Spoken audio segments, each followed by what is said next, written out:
I've been thinking a lot about this big idea called degrowth, which suggests that humans can't really control global warming without slowing or perhaps even reversing economic growth.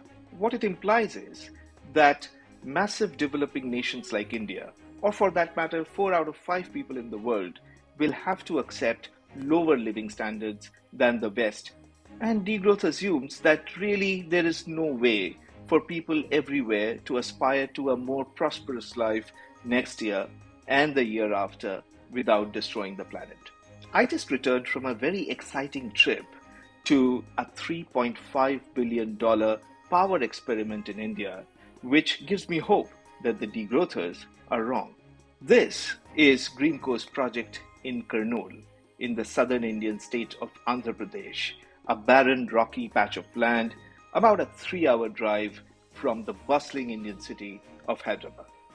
The weird tunnels that you see, those, come next year, will be carrying water between two man-made lakes. One of the lakes will be set lower, the other one will be set higher. When the sun is shining bright or the wind is blowing strong, the electricity produced by solar panels and windmills in the vicinity is going to be used to pull the water up from the lower lake to the upper lake. The potential energy of the water will be released as kinetic energy when renewables are not available. Water will come gushing down and hit turbines, these massive turbines, and rotate them to produce electricity. Simple high school science?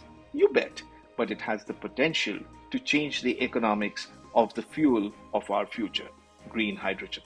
Without 24/7 renewable energy, there may not be a way to make green hydrogen much cheaper than $6 to $7 a kilo.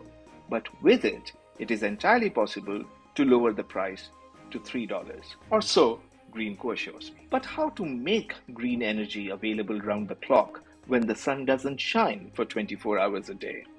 You can't really do it with lithium-ion batteries at this scale, which is why China and India are making such a big push into pumped storage hydro, or what Europe calls water batteries. Bottom line, to save the planet, it may no longer be enough to switch all of transportation to electric vehicles or to flood the power grid with solar and wind power.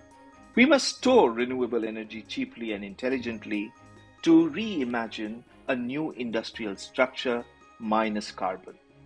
We have to re-industrialize to decarbonize. The physics of the water battery fused with the chemistry of ammonia may give us our best chance to rewire production, consumption, and trade in such a way that we don't have to accept lower living standards, and yet we don't end up warming the planet much more than 2 degrees Celsius. It's still not too late to hope.